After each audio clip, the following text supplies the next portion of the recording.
बिस्मिल्लाहिर्रहमानिर्रहीम। अस्सलाम वालेकुम डियर स्टूडेंट्स। आज हम अपनी डिस्कशन स्टार्ट करने वाले हैं about article 1.1 that is introduction to physics. जिस तरह के लास्ट लेक्चर में हम लोगों ने फिज़िक्स की डेफिनेशन को डिस्कस किया था, आज हम फिज़िक्स की जो मज़ीद इसमें आगे जो डिटेल है उसको आज थोड़ा सा लेके चलेंगे कि कैसे कैसे ये नॉलेज हमारे पास बढ़ना शुरू हुआ और कैसे कैसे ये आगे चलना शुरू हुआ। तो चलिए हम अपनी बात यहाँ पे आगे स्टार्ट करते हैं और इसको आगे मजीद डिटेल में लेके चलते हैं। जी, यहाँ पे हम बात स्टार्ट कर रहे हैं अबाउट इंट्रोडक्शन ऑफ फिजिक्स। अब हमारी बुक के अंदर जो ये टॉपिक है, इसके अंदर जो ऑथर है उसने बेसिकली एम्फेसाइज किया है यहाँ पे फ्रंटियर्स ऑफ फिजिक्स को। तो basically frontiers of fundamental science आप लोगों की बुक में ये वर्ड लिखा हुआ है। अगर आप यहाँ पे देखें, मैं इसको हाईलाइट कर रहा हूँ आप लोगों के लिए, तो ये फंडामेंटल ऑफ साइंस के नाम से ये आपके पास ये फ्रंटियर्स ऑफ फंडामेंटल साइंस के नाम से यहाँ पे उसने एक हेडिंग दी है। अब बेसिकली यहाँ पे जो फ्रंटियर्स ऑफ फंडामेंटल साइंस है, यहाँ पे डिस्कस किया गया फिजिकल साइंस को। तो बेसिकली अगर हम रिलेट करना चाहते हैं तो फ्रंटियर्स ऑफ फंडामेंटल साइंस में आपने ये बात जहन में रखनी है कि यहाँ पे फिजिकल साइंस की बात हो रही है, जो फिजिक्स के हवाले से हम लोग साइंस की बात कर रहे हैं। इसमें 3 फ्रंटियर्स बनाए गए हैं। नंबर 1 जो फर्स्ट फ्रंटियर है, जो एक आप फ्रंटियर को यूं समझ सकते हैं कि आपके पास कोई भी आपके पास बहुत सारी चीजें हैं जिनको आपने 3 ग्रुप्स में डिवाइड कर दिया बेसिकली। तो फर्स्ट फ्रंटियर जो यहां पे अगर आप देखते हैं, ये आप लोग बुक बता रही है, that is world of extremely large bodies. ठीक है, अब यहां पे जो फर्स्ट फ्रंटियर की जब हम बात स्टार्ट करते हैं तो आपने फर्स्ट फ्रंटियर में याद रखना है कि यहां पे आपके पास लिया जा रहा है उन चीजों को जो एक्सट्रीमली लार्ज, जिनको कह दिया गया है। तो world of extremely large bodies अगर हम बात करें तो हमारे पास इसका पूरी जो हेडिंग बनेगी that is world of extremely large bodies. तो बेटा एक्सट्रीमली लार्ज बॉडीज क्या हैं, जरा देखिएगा। यहां पे आपकी बुक उस चीज को डिफाइन करती है कि अर्थ से बड़ी। तो यहां पे मैं एक वर्ड में अगर इसको डिफाइन करूंगा तो आप लोगों ने बेटा इस चीज को याद रखना है कि जो हमारे पास बॉडीज हैं विच आर ग्रेटर देन अर्थ। तो अर्थ, इसके लिए हमारे पास होगी एक बाउंड्री। तो ग्रेटर देन अर्थ जो आपके पास ऑब्जेक्ट्स हैं उनको डाला जाएगा फर्स्ट फ्रंटियर के अंदर।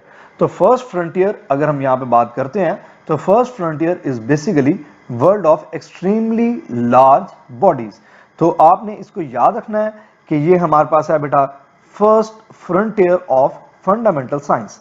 तो फर्स्ट फ्रंटियर में जैसा कि आपको मैं एग्जांपल दूं तो सन बेसिकली बेटा लाए करेगा। एग्जांपल की अगर हम बात करते हैं, आपसे एमसीक्यू में पूछा जाएगा कि सन लाइज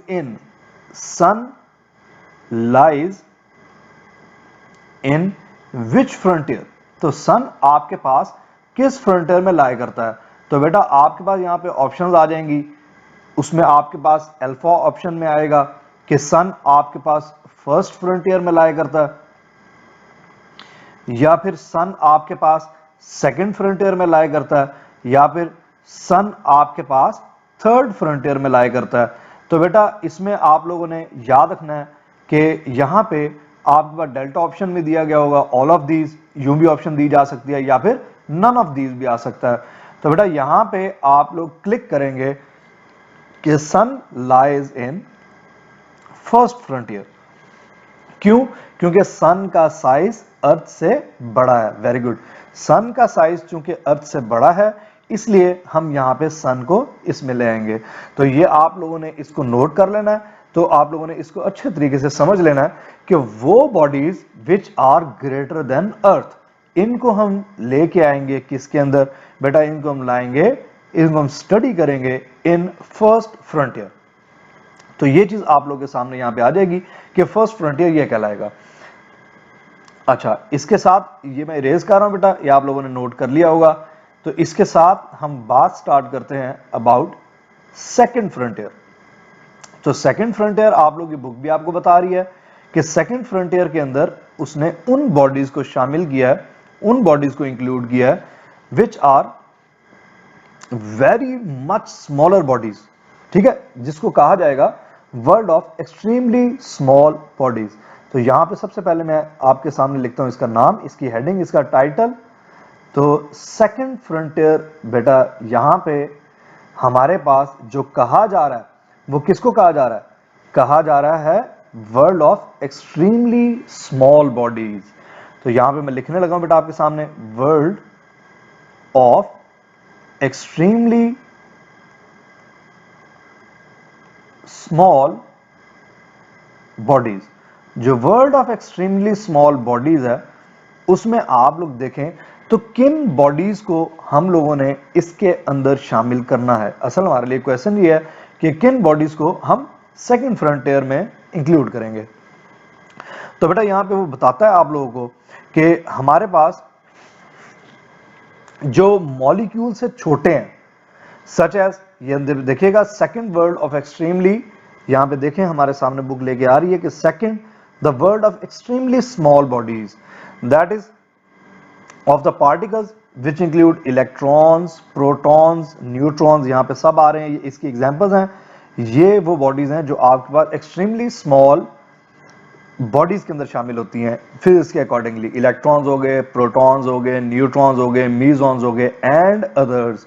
ठीक है, तो यहां पे आप इस चीज को देखें तो हम उन बॉडीज को यहां पे इंक्लूड करेंगे which are smaller than molecule.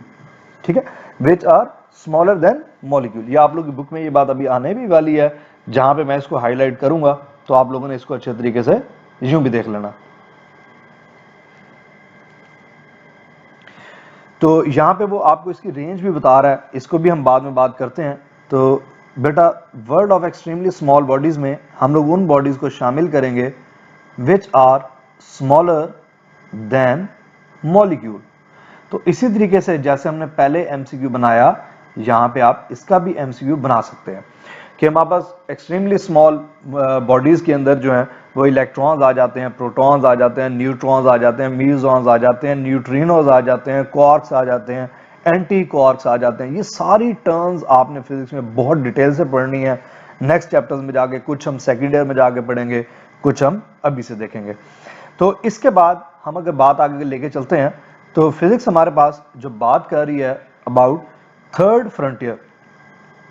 तो थर्ड फ्रंटियर बेटा किसको बनाया गया? थर्ड फ्रंटियर बनाया गया that is world of middle sized objects. बड़े भी देख लिए, छोटे भी देख लिए। अब हमारे पास जो मिडल साइज्ड ऑब्जेक्ट्स हैं उनको हम लोगों ने थर्ड फ्रंटियर में डाल दिया।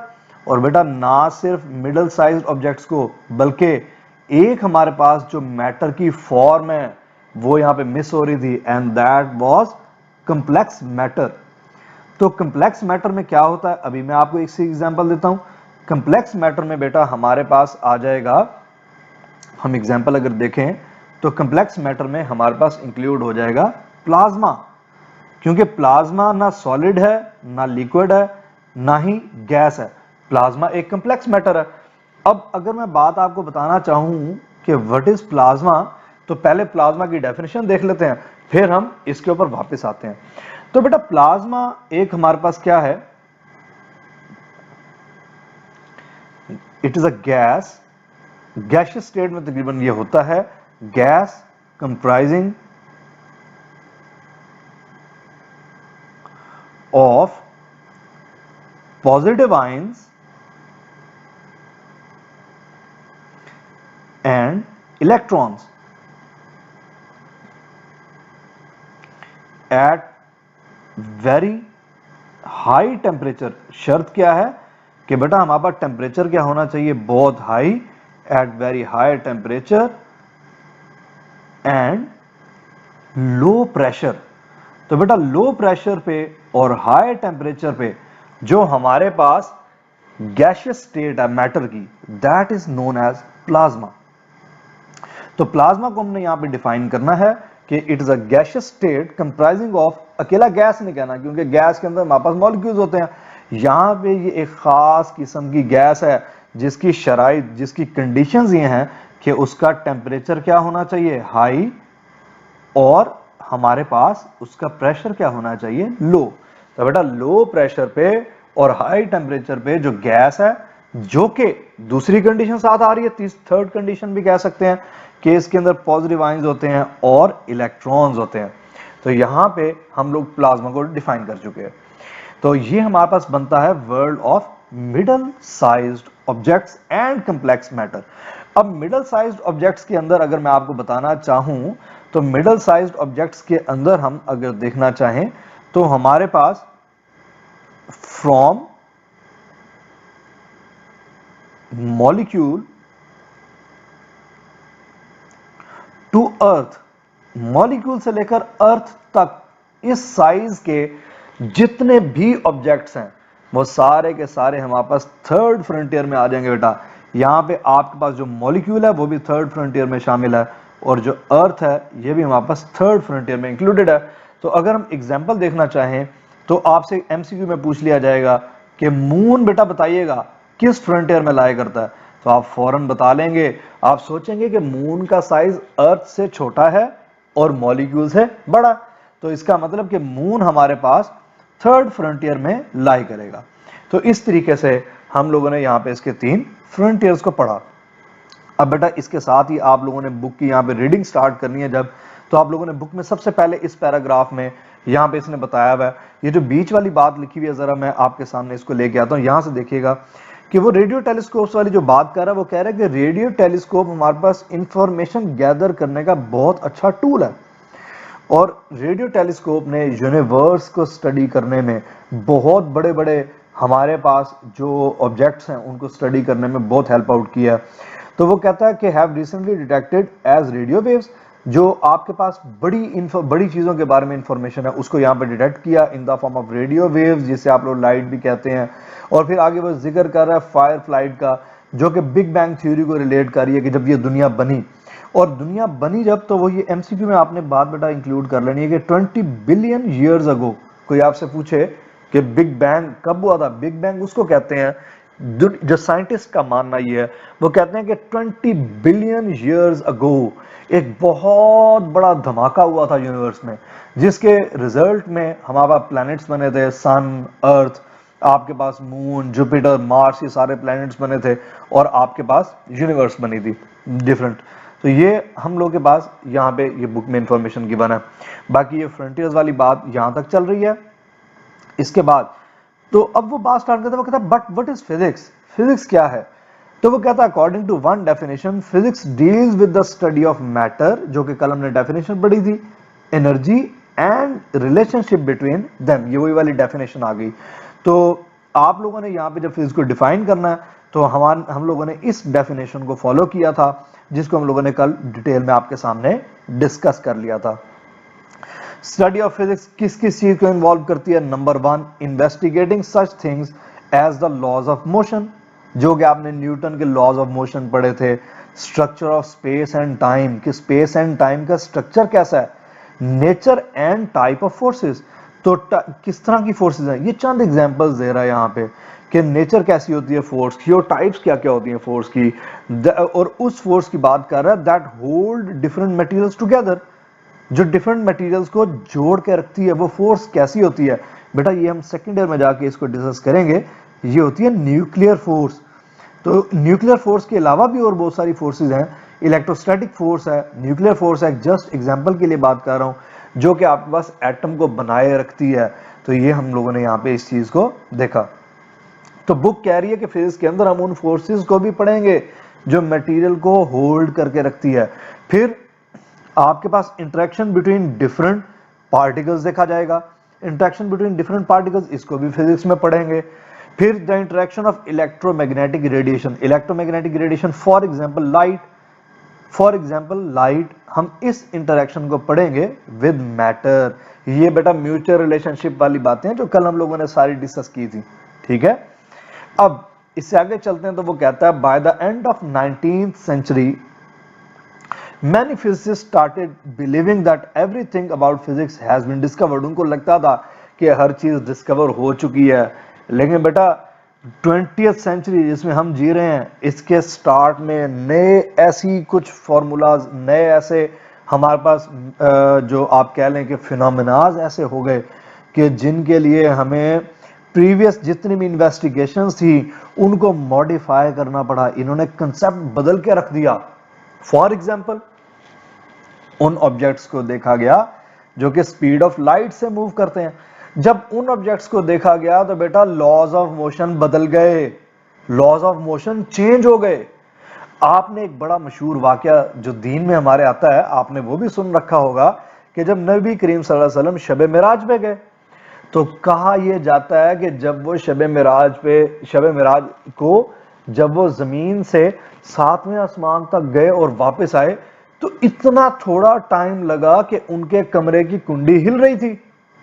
इंसान तो दंग रह गया कि कैसे पॉसिबल है, कैसे मुमकिन है कि एक शख्स दुनिया से 7वें आसमान पे चला जाए और सिर्फ इतने टाइम में कि जितने टाइम में दरवाजे की कुंडी भी हिल रही हो उतने टाइम में वो वापस आ गए। बिस्तर भी बेटा गर्म रहा, वो भी ना ठंडा हुआ। हम तो थोड़ा सा दूर जाएं और वापस आए तो हमारा बिस्तर ठंडा हो जाता है। तो ये वहां पे जब इंसान ने ये सोचना शुरू किया तो फिर यहाँ पे नए डिसिप्लिन्स बनना शुरू हुए फिजिक्स के अंदर, जिनकी बात की जा रही है न्यूक्लियर फिजिक्स, क्योंकि जब एटम बम बना तो न्यूक्लियर फिजिक्स को पढ़ा गया, फिर एटॉमिक न्यूक्लियर आया। अब जो पहले मैं बात कर रहा था शब मिराज वाले वाकये की, तो बेटा उसने उन ऑब्जेक्ट्स को पढ़ना शुरू किया, जैसे कि कहा जाता है कि जन्नत से एक घोड़ा आया था जो कि स्पीड ऑफ लाइट से ट्रेवल करता था, जिसका नाम था बुराक।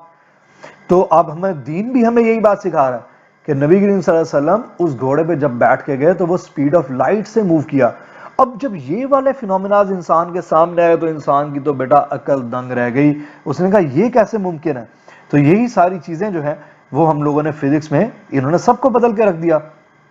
अब इसके बाद वो आगे बात कर रहा है, न्यूक्लियर फिजिक्स आ गई, फिर आप लोग के पास यहाँ पे पार्टिकल फिजिक्स आ गई।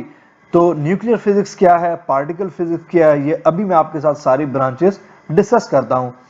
तो वो कहता है कि पार्टिकल फिजिक्स जो है वो कंसर्न्ड है विद अल्टीमेट पार्टिकल्स। अब बेटा अल्टीमेट पार्टिकल्स क्या होते हैं, ये छोटे से छोटा particle of which the matter is composed.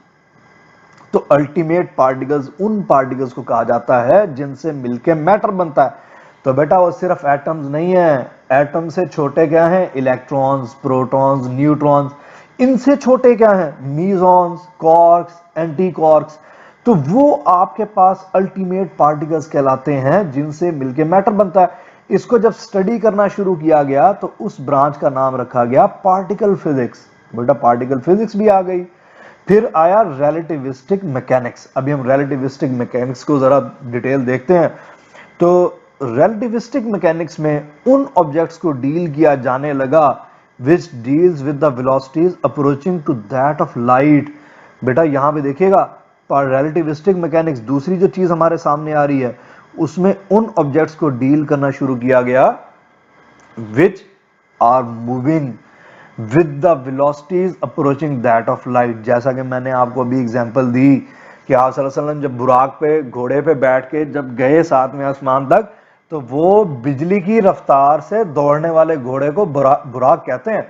तो बेटा लाइट की स्पीड से ट्रैवल करके गए। तो जब उन फिनोमिनास को स्टडी किया गया तो उनको डाला गया रिलेटिविस्टिक मैकेनिक्स के अंदर। आप सेकेंड ईयर में चैप्टर नंबर 19 में जाके बेटा रिलेटिविस्टिक मैकेनिक्स को भी इंशाल्लाह वहां पे डिटेल में डिस्कस करेंगे। उसके बाद बेटा आती है सॉलिड स्टेट फिजिक्स। अब सॉलिड स्टेट फिजिक्स की अगर मैं बात करूं तो ये देख लें, अब आपकी बुक में सारी डेफिनेशंस गिवन है। तो solid state physics is concern with the structure and properties of solids. तो सॉलिड्स को टिपिकली सिर्फ और सिर्फ सॉलिड्स को जब स्टडी किया जाएगा तो वो हमारे पास क्या बनेगी, सॉलिड स्टेट फिजिक्स। तो ये डेफिनेशन एक और हमारी बुक में आ गई। तो ये छोटा छोटा उसने डिफाइन किया, बड़े आसान लफ्जों में उसने इन ब्रांचेस ऑफ फिजिक्स को हमारे सामने डिफाइन किया। ये बेटा डिसिप्लिनरी एरियाज ऑफ फिजिक्स कहलाते हैं, जिन पे अभी मैं आपके सामने थोड़ी सी मजीद बात करूंगा इनको हम डिटेल में। इनको कहते हैं branches of physics. These are the pure branches of physics. मतलब अब क्या हुआ कि फिजिक्स के सब्जेक्ट को मजीद छोटा कर दिया गया, इसको मजीद डिवाइड कर दिया गया, क्योंकि बेटा इतने सारे फिनोमिनाज हमारे सामने आना शुरू हो गए कि उन फिनोमिनाज को अलग अलग पूरा पूरा सब्जेक्ट बनाना पड़ा। तो जब हमें उन्हें पूरा पूरा सब्जेक्ट बनाना पड़ा तो फिर ये चंद ब्रांचेस आप लोगों की बुक में यहाँ पे नाम दे रहा है। जैसे न्यूक्लियर फिजिक्स था जिसमें एटॉमिक न्यूक्लियाई को स्टडी किया गया। एटॉमिक फिजिक्स अभी आपके सामने ये बुक में आया है यहाँ पे, तो इनकी मैं आप लोगों के सामने अभी डेफिनेशंस भी लेके आता हूँ, आप लोगों ने इनकी डेफिनेशंस को भी देखना है। यहाँ पे हम इनकी डेफिनेशंस को भी देखेंगे कि न्यूक्लियर फिजिक्स क्या है और एटॉमिक न्यूक्लियाई इसको किस में स्टडी किया जाता है। अच्छा, तो अब वो कहता है कि फिजिक्स इज मोस्ट फंडामेंटल। तो कोई पूछे कि most fundamental of all sciences क्या है, एमसीक्यू आएगा, तो आप कहेंगे, क्या कहेंगे कि physics is basically the most fundamental of all sciences. तो बेटा फिजिक्स जो है ये हमारे पास मोस्ट फंडामेंटल है ऑफ ऑल साइंसेस। और वो कहता है कि and provides branches of sciences. अब ब्रांचेस ऑफ साइंसेस भी हम लोगों ने अभी डिस्कस करनी है, हमारे सामने ये पूरा टेबल आएगा। तो basic principles and fundamental laws इसके अंदर आते हैं। तो overlapping of physics with other fields give branches, give birth to new branches. अब ये जो न्यू ब्रांचेस बनी है जिनमें आपके पास ओवरलैपिंग ऑफ फिजिक्स हो रही है with other fields, in branches को नाम दिया जाता है inter disciplinary areas of physics. तो बेटा यहां पे आप देखेंगे कि ये हमारे पास बनते हैं inter disciplinary areas of physics. अब ये जो है आपकी बुक में लेफ्ट साइड पे अभी मैं आपको दिखाता हूं, टेबल बना हुआ है इसी टॉपिक की लेफ्ट साइड पे जो अभी मैं आपके सामने लाने वाला हूं, जिनके अंदर उन्होंने पहले डिस्कस किया डिसिप्लिनरी एरियाज ऑफ फिजिक्स को, फिर वहां पे डिस्कस किया गया है inter disciplinary areas of physics को। तो प्योर ब्रांचेस ऑफ फिजिक्स तो हो गई पहले जो हम लोगों ने डिस्कस की, solid state physics, particle physics, mechanics और ये इस तरह की सारी ब्रांचेस जिन पे अभी हमारी डिस्कशन होनी है। और इंटरडिसिप्लिनरी एरियाज ऑफ फिजिक्स हो गए such as physical chemistry, such as biophysics. अब फिजिकल केमिस्ट्री के अंदर केमिस्ट्री को और लॉज ऑफ फिजिक्स को इकट्ठा कर दिया गया, इनको पढ़ा गया। इसी तरह बायोफिजिक्स के अंदर हमारे पास बायोलॉजी को और फिजिक्स को इकट्ठा कर दिया गया। इसी तरह हमारे पास एस्ट्रोफिजिक्स आ गई, हेल्थ फिजिक्स आ गई। तो ये हमारे पास अभी हम इन ब्रांचेस की थोड़ी सी डेफिनेशन भी देखते हैं। तो चलिए जी, हम इससे आगे जो लास्ट पैराग्राफ है बेटा ये वाला यहां से जो स्टार्ट हो रहा है इसको हम बाद में डिस्कस करते हैं। इससे पहले हम लोग यहाँ पे ब्रांचेस ऑफ फिजिक्स की बात कर लेते हैं।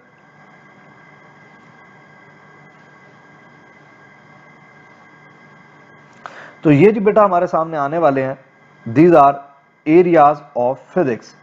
तो अगर मैं आपके सामने प्रिसाइजली इनको डिस्कस करता जाऊं तो आप लोगों ने इसको, ये आपके पेपर में जरूरी नहीं है कि आपके ये आए, लेकिन बेटा हमने अभी जैसे देखा एटॉमिक पार्टिकल फिजिक्स की बात हुई हुई है, सॉलिड स्टेट फिजिक्स की बात हुई हुई है। तो इस तरीके से हमारे पास यहाँ पे जो फिजिक्स की ब्रांचेज हैं उनके बारे में जो बात चल रही है बेटा उसको डिस्कस करना हमारे लिए यहाँ पे बड़ा जरूरी है। हम इंफॉर्मेशन लेंगे आज उन टॉपिक्स की, उन ब्रांचेस की जो हमारी बुक में नहीं दी गई, लेकिन उनके नाम जरूर यहाँ पे आपके सामने देख रहे हैं आप लोग, ये सारे नाम लिख दिए गए हैं। तो सबसे पहले हम यहाँ पे डिस्कस करते हैं कि व्हाट इज मैकेनिक्स। तो बेटा मैकेनिक्स आप लोगों ने 9th क्लास में इसकी डेफिनेशन पढ़ी है, विच डील्स, ये वो ब्रांच है विच डील्स विद द, अगर मैं वन लाइनर इनकी डेफिनेशन आपके सामने लाऊं तो विच डील्स विद द स्टडीज, या सिंपली आप कह दें कि विच deals with the motion of bodies. तो ये वो ब्रांच है जिसके अंदर हम लोगों ने मोशन ऑफ बॉडीज को डिस्कस किया बेटा। मोशन ऑफ बॉडीज के अंदर अगर हम बात करते हैं तो जितनी भी बॉडीज की मोशन हो रही है इसको डिस्कस किया जाता है इन मैकेनिक्स। जनरल मोशन यहां पे ली जाती है, उन ऑब्जेक्ट्स की मोशन को नहीं डील कर रहा जो कि आपके पास with the speed of light move कर रही हैं, उनको डिस्कस बेटा अभी हम पढ़ के आए हैं किसने किया जाता है, रिलेटिविस्टिक मैकेनिक्स के अंदर। तो मैकेनिक्स की यहां पे आपके पास मजीद आगे इसकी दो ब्रांचेस बना दी गई। ये ब्रांचेस मैं आपके सामने लेके आता हूं बेटा। एक इसकी ब्रांच जो आप लोगों ने डिस्कस की है दैट इज काइनेमैटिक्स, और दूसरी जो ब्रांच आपकी बुक में डिस्कस 9th में आप लोगों ने पढ़ी थी दैट वाज डायनामिक्स। इनको मैं मजीद डिफाइन तो नहीं कर रहा, आपके सामने लिख नहीं रहा, लेकिन मैं आपको बता जरूर देता हूं कि बेटा काइनेमैटिक्स में हम उन बॉडीज को डील करते हैं, उस तरह की मोशन को डील करते हैं जिसमें फोर्स और मास नहीं होता। फॉर एग्जाम्पल आगे जाके हमारी बुक में आनी है ये, आपके पास जो इक्वेशंस ऑफ मोशन है, फॉर एग्जाम्पल हमारे पास 2as is equal to vf square minus vi square. अब ये जो इक्वेशन है, ये इक्वेशन है किसकी भला बेटा? काइनेमैटिक्स की। क्यों? क्योंकि इसके अंदर आप देख रहे हैं इसके अंदर फोर्स भी नहीं आ रही और इसके अंदर मास भी नहीं आ रहा। हाँ, अब मैं आपको डायनामिक्स की एग्जांपल दूं तो वो ब्रांच है ये मैकेनिक्स की जिसके अंदर मोशन ऑफ बॉडीज को डिस्कस किया जाता है with reference to force and mass, F equals to ma। Acceleration यहां पे हमें बता रहा है कि ये मोशन है। अब इस इक्वेशन में बेटा देखोगे कि फोर्स भी आ रही है और मास भी आ रहा है। तो डायनामिक्स एक एग्जांपल दे दी मैंने आपको छोटी सी कि डायनामिक्स में हमारे पास F इक्वल्स टू ma को किस में पढ़ा जाएगा बेटा? डायनामिक्स में। और 2s is equal to vf square minus vi square जिसमें मास और फोर्स नहीं है, इसको किस में पढ़ा जाएगा? काइनेमैटिक्स में। तो बेटा ये हमारे पास एक ब्रांच थी। अब इससे आगे हम चलते हैं तो सेकंड जो ब्रांच हमारे पास यहां पे सामने हमारे शो हो रही है that is heat and thermodynamics. तो अगर मैं हीट एंड थर्मोडायनामिक्स की बात करूं तो इसके अंदर दो चीजें आ रही हैं बेटा। Number one, heat. अब हीट बेसिकली क्या है? Heat is a form of energy. तो हीट बेटा हमारे पास क्या है? It is the form of energy. तो अगर हम हीट को डिस्कस कर रहे हैं, जितनी भी हीट की प्रॉपर्टीज हैं वो हम इस ब्रांच के अंदर डिस्कस करेंगे। नंबर टू, इसके अंदर बेटा वर्ड आ रहा है थर्मोडायनामिक्स का। अब थर्मोडायनामिक्स क्या है? तो अगर मैं आपको थर्मोडायनामिक्स की बात बताऊं तो हीट का जो दूसरे मैटर्स के साथ रिलेशनशिप है, ठीक है। तो जैसा कि आप यूं भी कह सकते हैं कि हीट का वर्क में कन्वर्ट होना और वर्क का हीट में कन्वर्ट होना, ये एक आपके पास बड़ी अच्छी एग्जांपल है हीट एंड थर्मोडायनामिक्स की। दूसरा, आप लोगों ने इस ब्रांच के अंदर हीट का आपके पास जो डिफरेंट फिनोमेनाज हैं तो उनके दरमियान में रिलेशनशिप पढ़ना है। आप यूं भी कह सकते हैं कि हीट का रिलेशनशिप पढ़ेंगे, हीट का रिलेशनशिप पढ़ेंगे, relationship with other forms of energy. तो बेटा हीट का relationship with other forms of energy आप पढ़ेंगे किसके अंदर? हीट एंड थर्मोडायनामिक्स के अंदर। जैसा कि मैंने आप लोगों को यहां पे बताया, इसमें इंटरेक्शन भी देखा जाएगा डिफरेंट मैटर्स के साथ कि कैसे इंटरेक्ट करता है, और दूसरा ये भी देखा जाएगा जैसे हीट का वर्क में कन्वर्ट होना और वर्क का हीट में कन्वर्ट होना।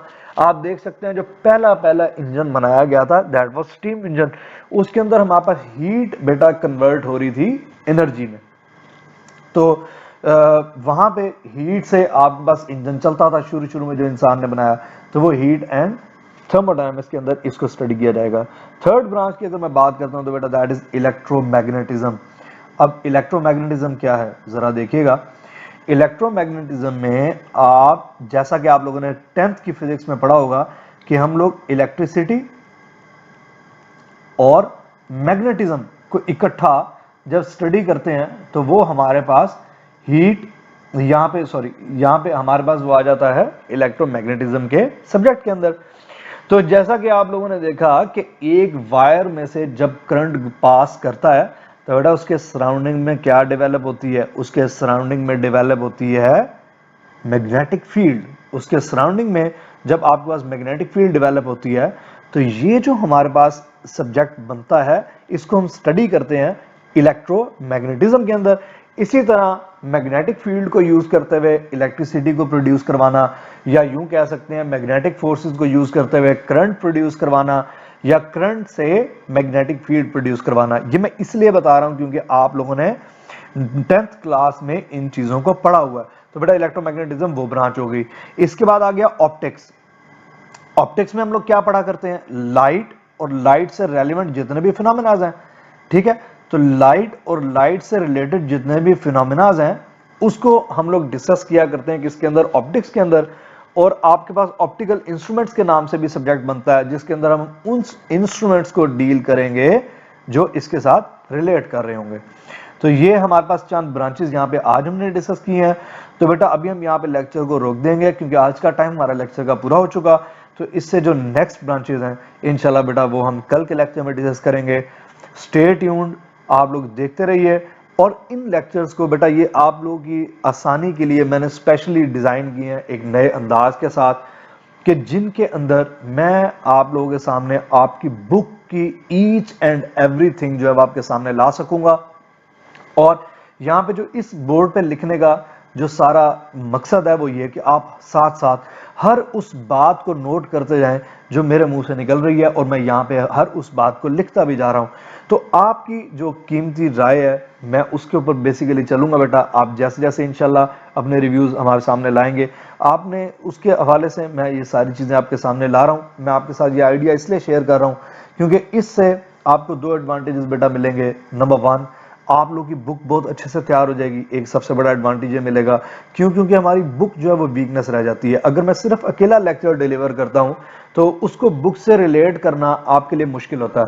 और बेटा आप जानते हैं कि अब आप लोगों ने बुक के साथ साथ बुक को ही मेन आपने प्रायोरिटी पे तैयार करना होता है। Each and every word, each and every point इस बुक के अंदर जो इंक्लूडेड है आपने उसको पढ़ना है, तैयार करना है। तो मेरा मेन पर्पस यही है कि हम उसको तैयार करें ताकि हमें एफएससी में भी बहुत ज़्यादा फायदा हो और एंटी टेस्ट में भी इंशाल्लाह हमें इससे बहुत ज़्यादा एडवांटेज मिलेगा। तो ये स्टाइल बेटा आप लोगों के लिए स्पेशली यहाँ पे आप इधर हम लोग डिज़ाइन कर रहे हैं, इसके ऊपर रिसर्च करके हम आपके सामने ला रहे हैं।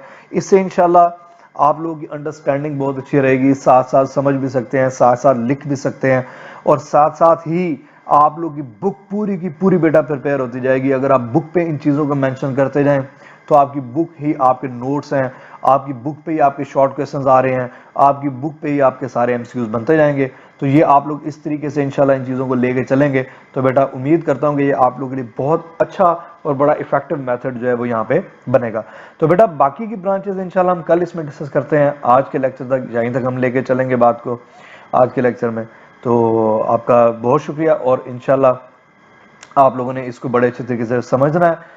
जो भी क्वेश्चंस हो आप लोग ग्रुप के अंदर वो क्वेश्चंस पूछ सकते हैं जी। थैंक यू बेटा, अल्लाह हाफिज़।